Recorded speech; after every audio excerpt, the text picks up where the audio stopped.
Good morning, everyone. Thank you for joining us here today. We really appreciate it. And welcome to this week's very special press conference. Can you hear me okay? Can't hear me? Can we do something with the mics? Get a little closer? Is that better? Better? Okay, thank you. Thank you very much.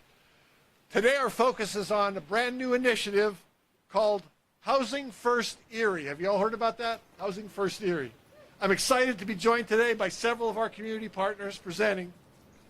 My team and I are driven by our mission, which is build opportunity, restore hope, transform Erie. I'm proud to serve this city and each and every one of our residents as well. As I often explain, everything that my team and I do focuses on achieving our vision that Erie is a community of choice, and we celebrate our rich cultural diversity, our welcoming, vibrant neighborhoods, our world-class downtown and bayfront, our excellent education for everyone, and our abundance of good family-sustaining jobs. We want to realize this vision for each and every person that lives in this area. It breaks my heart to know that some of our residents have been chronically unhoused now for more than a year. We have now joined together to do something about that. We're extremely proud of the programs and initiatives that we started in the Erie Police Department to address concerned businesses and residents both have about our downtown. We have expanded our approach to community policing with a specially trained crisis unit that was reinstated in May of 2023, so it's not quite a year since the reinstatement. It has 10 officers working around the clock to answer domestic calls, to help people in crisis with mental and behavioral health issues, and to connect residents to all needed services. The unit handles over 162 calls per month. I'm proud of the work and the holistic approach by the Erie Police. Responding to the unhoused who are experiencing a crisis and connecting them to the much-needed services is vital, but it does not replace their need for a home, which they don't have. The City of Erie has been partnering with Infinite Erie for more than a year and a half now to come up with a solution to this. Renee Labus and Deborah Smith on our team have been at the table since the very first meeting a year and a half ago. We know that government cannot do it alone. Private sector, nonprofit, and philanthropic leaders all play a role in this transformational change that we're going to make sure takes place. Only by working together can we successfully resolve today's complex challenges like homelessness. I'm very excited about what this partnership will be accomplishing. The city is absolutely committed to Housing First Erie, and we're going to do everything in our power to help address chronic homelessness here in Erie. Next, I will turn the podium over to County Executive Brenton Davis, who will outline the challenges before us, the solution, and our ask. Then Karen Billowith and Boo Haggerty will tell you the details of our plan. County Executive.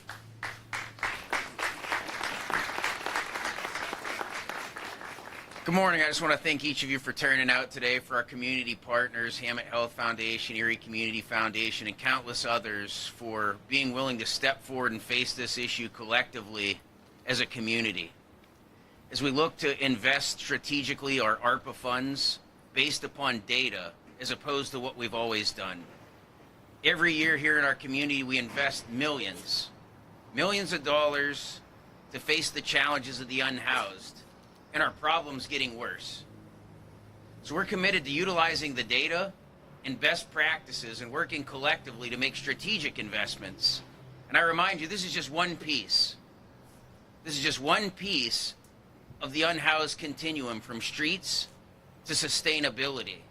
So when you hear as this plan unfolds, this is not a single standalone effort, but one piece of a continuum from taking a person from instability in the streets to long-term, affordable, sustainable housing. I don't want to bore you with the data points, but the things that are important that we keep in mind are things like the 1,250 homeless youth here in Erie County, countless others of adults folks in mental health crisis and the reasons that lead them there? How do we diffuse the situation before it becomes an issue of losing housing? And those are the best practices and those are the approaches that we're looking for. How can we stabilize the family unit before the county needs to step in and provide additional services? So as we work collectively together, I can't thank, there's too many folks out here. I see city council members, I see our crisis units, our different authority members, community partners, and I'd be remiss if I didn't mention all the county and city workers that work every day and our social service workers out there that face this head on each and every day. So I want to thank each of these folks for doing what they do, and I will turn the podium over to Karen Billowith. Thank you very much.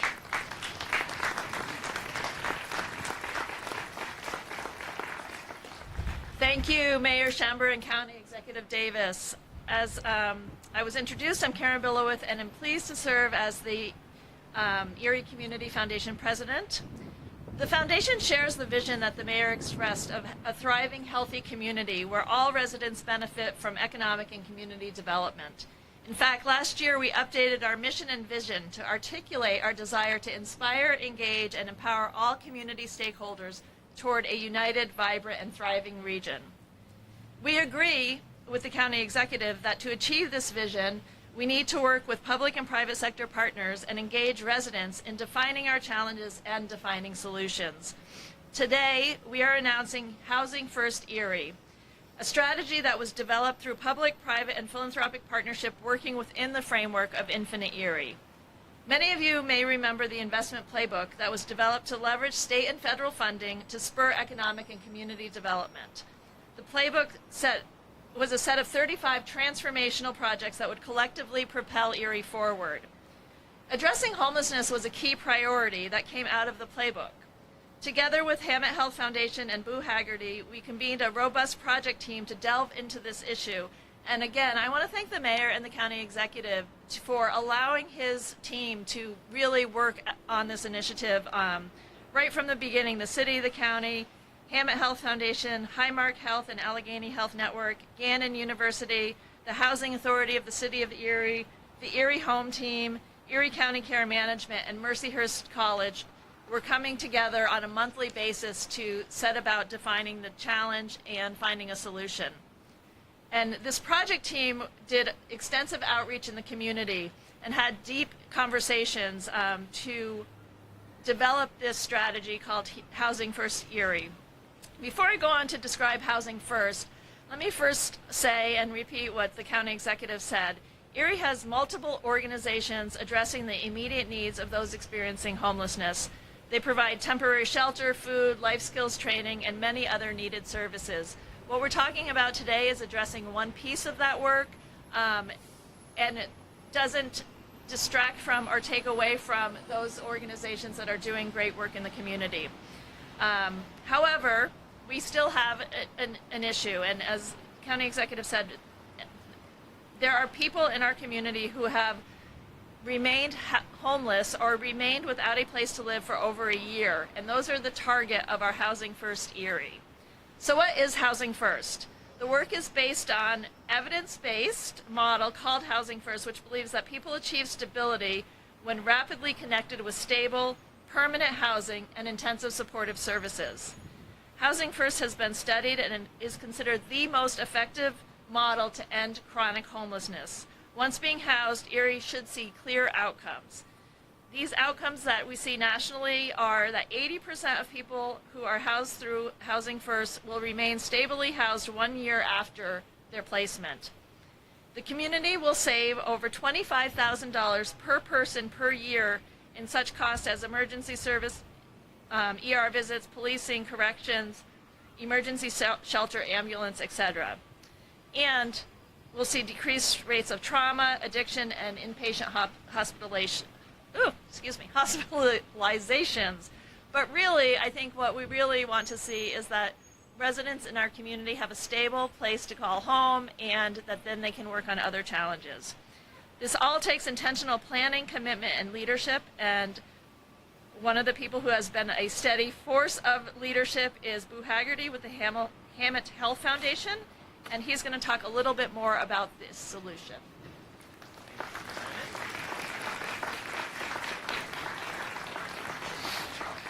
Good morning, everybody. Is everyone just a little cold? A little windy? Well, I think that's kind of ironic in terms of what we're talking about today, because we're talking about people who will have shelter in 10 minutes. Well, it's me talking, maybe 15. But anyway, we'll be able to get through this quickly. But how are we going to do this? And I guess the most important thing to say is everything outlined so well so far sounds easy, but there's going to be a process to this, and it's going to take a little time. We're going to need your patience, but we're going to need your partnership and your willingness to dig in. So there's 3 ways to tackle this. The Housing First model, we identified those 150 folks chronically homeless. Number 1 is the project team, and many of you are out there, and thank you for your willingness to be part of this project team. We've been meeting regularly and rapidly to get this going. The first piece is building a single-unit apartment building in a location that we are still searching for right now, but we're honing in on. And we will be led on that project with the Cleveland Housing Network, who has done this very successfully in Cleveland. And they will build this apartment building in Erie. And they were selected a group of about 7 organizations that answered the request for qualifications. So the first piece is to properly find the place and build that apartment building. That will take time, as you understand, and that'll be done with a lot of federal and state dollars. The second piece is to find 100 scattered site units. These would have to be additive apartments to the community, because right now there's kind of a no vacancy rate on apartments available in this community, and it just can't be a place where you and I wouldn't live also. So we have to have 100 quality apartments.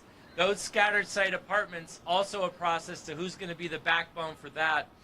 Our foundation has started a new community development corporation called BUILD, led by Executive Director Daria Devlin.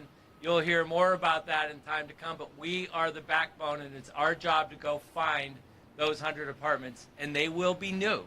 They will be maybe built on vacant land. They will maybe be blighted properties that we rehab.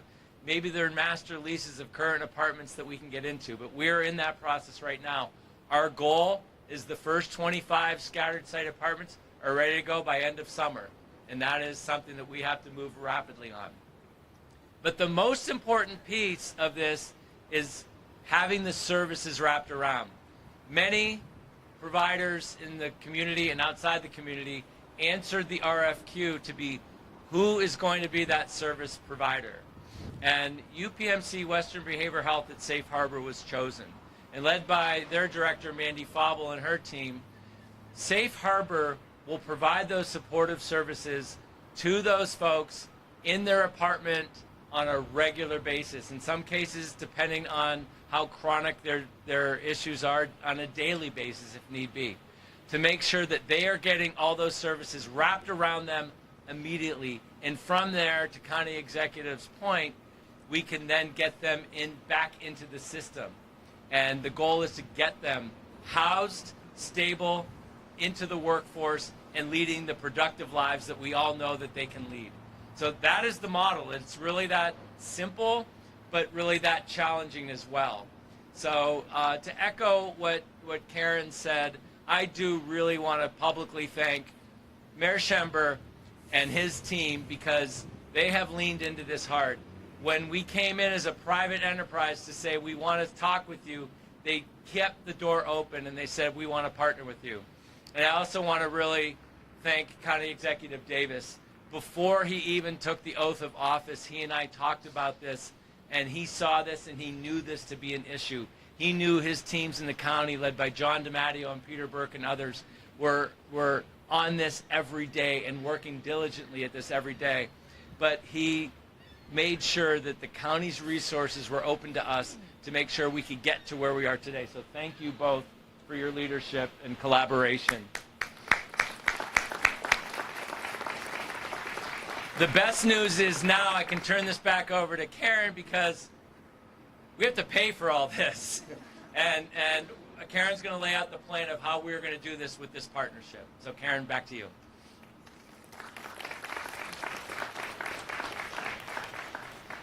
That's an interesting way of saying that. So yes, there is a cost to all of this, and I think, just to repeat again, that the importance of public, private, and philanthropic partnership to make this happen is what will make this work.